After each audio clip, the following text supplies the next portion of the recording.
Et ils vécurent heureux et eurent beaucoup d'enfants. C'était une belle histoire? Oui, On va aller se coucher maintenant, Aude. d'accord.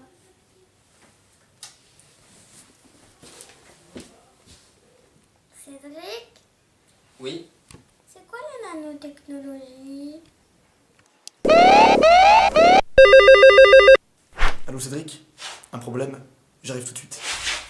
Pour commencer, dans nanotechnologie, il y a tout d'abord nano, qui signifie nain en grec, et technologie, qui représente tout ce qui est créé par l'homme.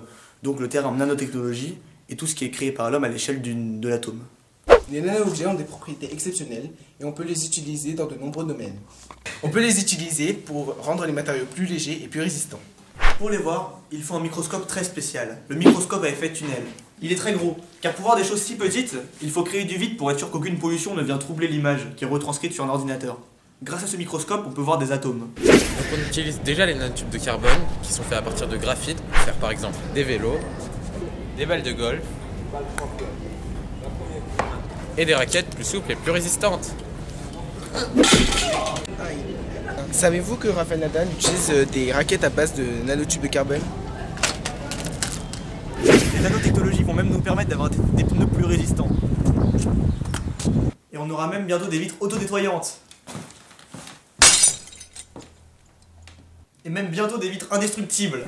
Les nanotechnologies ont été découvertes très récemment, donc on ne connaît pas vraiment les risques qu'elles représentent et les risques liés à leur utilisation.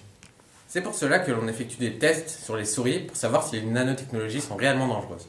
Comme toute nouvelle technique, les nanotechnologies présentent des avantages certains, mais aussi des risques nouveaux. Bien qu'insuffisantes, il faut reconnaître, les recherches sur la toxicité de ces nanomatériaux quand même se développent. Reste un point essentiel pour nous, c'est l'information des consommateurs.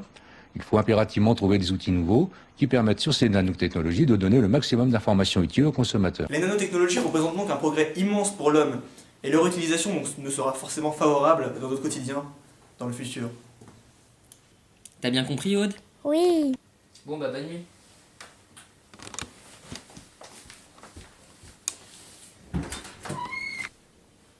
Attends, Cédric! Oui. Comment on fait les bébés?